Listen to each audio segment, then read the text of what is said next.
ಏನು ಪದಗಳು ಬಳಕೆ ಆಗ್ತಾ ಇರೋದು? ಸೂಳೆ ಅನ್ನೋದು ಕಾಮನ್ ಆಗ್ಬಿಟ್ಟಿದೆ. ಹೇಗೆ ಆ ಸೂಳೆ ಬಳಸ್ತಾ ಇದ್ದೀರಿ? ಯಾರ ಬಗ್ಗೆ ಬಳಸ್ತಾ ಇದ್ದೀರಿ? ಈ ಬೈಗಳ ಯಾರಿಗೂ ಗೊತ್ತಿಲ್ಲ? ನಾನು ಹಳ್ಳಿಗಾಡಿನಿಂದ ಬಂದವನು, ಭೂಗತ ಜಗತ್ತಿನಲ್ಲಿದ್ದವನು, ಅಪರಾಧಗಳ ಜಗತ್ತಿನಲ್ಲಿ. ಎಷ್ಟು ಪದಗಳು ನೀವು ನೆನೆಸ್ಕೊಳ್ಳೋಕ್ಕಾಗಲ್ಲ ಅಷ್ಟು ಪದ ಗೊತ್ತಿದೆ. ಆದ್ರೆ ನಾನು ಯಾಕೆ ಇವತ್ತಲ್ಲ ಅಲ್ಲಿದ್ದಾಗಲೂ ಇಷ್ಟಪಡಲಿಲ್ಲ ನಾನು. ಕಾರಣ ಏನು? ನನಗೆ ನನ್ನ ವಿದ್ಯೆ ಹೇಳ್ಕೊಟ್ಟಿದೆ. ಸಮೂಹದ ಜೊತೆ ವ್ಯವಹರಿಸುವಾಗ, ಅದು ಸಂಪರ್ಕ ಮಾಧ್ಯಮವಾಗಿ ಭಾಷೆಯನ್ನ ಬಳಸುವಾಗ, ಸಂಬಂಧಗಳನ್ನ ರೂಢಿಸಿಕೊಳ್ಳುವಾಗ ಹಿಡಿತಾ ಇರಬೇಕು. ನನ್ನ ಮೇಲೆ ನನಗೆ ಹಿಡಿತಾ ಇರಬೇಕು. ಆ ಹಿಡಿತ ಇಲ್ಲದೆ ಹೋದ್ರೆ ಏನು?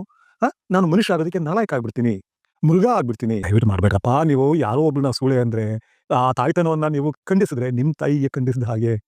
ನೀವು ಯಾರೋ ಹೆಂಗ್ಸು ಏನೋ ಮಾತಾಡಿದ್ರೆ ಆಕೆ ಹೇಳ್ತಿರೋದು ಸುಳ್ಳು ಅಂತ ಹೇಳಿ, ಆಕೆ ಹಣ ತೆಗೆದುಕೊಂಡು ಹೇಳ್ತಿದ್ದಾಳೆ ಅಂತ ಹೇಳಿ, ಅವಿವೇಕಿ ಅಂತ ಹೇಳಿ ಹೆಂಗೆ ಸೂಳೆ ಅನ್ನೋ ಪದ ಯೂಸ್ ಮಾಡ್ತೀವಿ? ಅಪ್ಪನ ಹುಟ್ಟಿದವನು ಅಂತ ಯೂಸ್ ಮಾಡ್ತಿರಲ್ಲ ಹೇಗೆ? ತಾಯಿ ಅನ್ನೋದನ್ನ ಒಂದು ಅರ್ಥ ಮಾಡ್ಕೊಳ್ಳಿ. ಎಲ್ಲಾ ಹೆಣ್ಣು ಮಕ್ಕಳಲ್ಲೂ ತಾಯಿ ಅಂಶ ಇದೆ. ಅದು ಒಂದು ಸ್ಥಿತಿ, ಮನುಷ್ಯರ ಸ್ಥಿತಿ, ಹೆಂಗಸರ ಸ್ಥಿತಿ, ಹೆಣ್ಣು ಮಕ್ಕಳ ಸ್ಥಿತಿ. ಆ ಸ್ಥಿತಿ ತಲುಪ್ತಾರೆ. ನಾನಾಗ್ಲಿ ನೀವಾಗ್ಲಿ ಎಲ್ಲ ಇರೋದು ತಾಯಿ ಕಾರಣಕ್ಕೆ. ನನ್ನ ಈ ದೇಹವನ್ನ ತನ್ನ ರಕ್ತ ಮಾಂಸಗಳಿಂದ ಕೆತ್ತಿರೋದು ನಮ್ಮ ಅವ್ವಂದಿರು, ತಾಯಂದಿರು. ಹೌದು ಅಲ್ವೋ? ತಂದೆ ಸಪೋರ್ಟ್ ಅಷ್ಟೇನೆ. ಕೆತ್ತಿರೋದು ಯಾರು? ಬೆಳೆಸೋದು ಯಾರು? ನೋವು ಅನುಭವಿಸೋದು ಯಾರು? ಮೈ ಗಾಡ್, ಅದು ತಮಾಷೆನ ಅದೆಲ್ಲ. ದಯವಿಟ್ಟು ಮಾಡ್ಬೇಕಪ್ಪ. ನೀವು ಯಾರೋ ಒಬ್ರನ್ನ ಸೂಳೆ ಅಂದ್ರೆ, ಆ ತಾಯ್ತನವನ್ನ ನೀವು ಖಂಡಿಸಿದ್ರೆ ನಿಮ್ ತಾಯಿಗೆ ಖಂಡಿಸಿದ ಹಾಗೆ, ನನ್ನ ತಾಯಿಗೆ ಖಂಡಿಸಿದ ಹಾಗೆ. ಅವರೆಲ್ಲ ನನಗೆ ತಾಯಂದ್ರು, ನನಗೆ ಗೊತ್ತು, ನಿಮ್ಗೆ ಗೊತ್ತಾಗ್ತಾ ಇಲ್ಲ. ಕಲ್ಪನೆಯಲ್ಲಿ ಕೂಡ ಎಷ್ಟೇ ಸಿಟ್ಟಿದ್ರು ನಾನು ಅನ್ಕೊಳ್ಳೋಕೆ ಇಷ್ಟಪಡೋದಿಲ್ಲ. ಕಾರಣ ಏನು? ನನಗೆ ಗೊತ್ತಿದೆ. ಅವ್ರ ಬಗ್ಗೆ ಆ ರೀತಿ ಹೆಂಡತಿಯರ ಬಗ್ಗೆ ಮಾತನಾಡಿದ್ರೆ ನನ್ನ ತಾಯಿ ಬಗ್ಗೆ ಮಾತಾಡ್ತಿದ್ದೀನಿ, ನನ್ನ ಕುಟುಂಬದ ಬಗ್ಗೆ ಮಾತಾಡ್ತಿದ್ದೀನಿ ಅಂತ ಗೊತ್ತಿದೆ. ನಿಮಗೆ ಗೊತ್ತಾಗ್ತಾ ಇಲ್ಲ. ಅದೇ ರೀತಿ ಭಾಷೆ. ಈ ಬೈಗಳ ಯಾರಿಗೂ ಗೊತ್ತಿಲ್ಲ. ನಾನು ಹಳ್ಳಿಗಾಡಿನಿಂದ ಬಂದವನು, ಭೂಗತ ಜಗತ್ತಿನಲ್ಲಿದ್ದವನು, ಅಪರಾಧಗಳ ಜಗತ್ತಿನಲ್ಲಿ. ಎಷ್ಟು ಪದಗಳು ನೀವು ನೆನೆಸ್ಕೊಳ್ಳೋಕ್ಕಾಗಲ್ಲ ಅಷ್ಟು ಪದ ಗೊತ್ತಿದೆ. ಆದ್ರೆ ನಾನು ಯಾಕೆ ಇವತ್ತಲ್ಲ ಅಲ್ಲಿದ್ದಾಗಲೂ ಇಷ್ಟಪಡಲಿಲ್ಲ ನಾನು. ಕಾರಣ ಏನು? ನನಗೆ ನನ್ನ ವಿದ್ಯೆ ಹೇಳ್ಕೊಟ್ಟಿದೆ. ಸಮೂಹದ ಜೊತೆ ವ್ಯವಹರಿಸುವಾಗ, ಅದು ಸಂಪರ್ಕ ಮಾಧ್ಯಮವಾಗಿ ಭಾಷೆಯನ್ನ ಬಳಸುವಾಗ, ಸಂಬಂಧಗಳನ್ನ ರೂಢಿಸಿಕೊಳ್ಳುವಾಗ ಹಿಡಿತಾ ಇರಬೇಕು.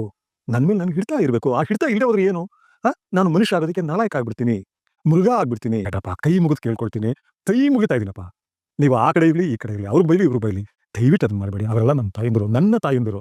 ದಯವಿಟ್ಟು ನಿಮ್ಗೆ ಹೇಳನಲ್ಲ, ಅಂಗಲಾಚಿ ಕೇಳ್ಕೊಳ್ತಿದ್ದೀನಿ. ಮಾಡೋಣ ಬಿಡಿ. ಇಷ್ಟು ತಗೊಂಡು ಎಷ್ಟು ಬೇಕಾದ್ರೂ ಸಿಟ್ಟಿನಿಂದ ಮಾತಾಡೋಣ. ಆದರೆ ದ್ವೇಷ ತಗೊಂಡು ಹೆಣ್ಮಕ್ಳನ್ನ ತಳ್ಳೋ ಕೆಲಸ ಮಾಡೋ ಬೇಡ. ಸಮಾಜ ಹಾಳಾಗುತ್ತೆ. ಅದು ಬಳಸ್ತಾ ಇರೋ ನೀವು ಎಷ್ಟು ಅನುಭವಿಸ್ತೀರಿ ನಿಮಗೆ ಗೊತ್ತಿಲ್ಲ, ನನಗೆ ಗೊತ್ತು. ಅಂತ ಒಂದು 1000 ಉದಾಹರಣೆ ಕೊಡ್ತೀನಿ ನಾನು. ಎಲ್ಲ ವಲಯದಿಂದ ಕೊಡ್ತೀನಿ.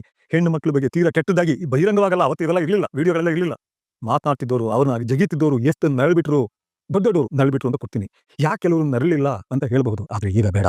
ದಯವಿಟ್ಟು ಕೇಳ್ಕೊಳ್ತಿದ್ದೀನಿ, ಭಾಷೆನ ಆ ಮಟ್ಟಕ್ಕೆ ಇಳಿಸಬೇಡಿ.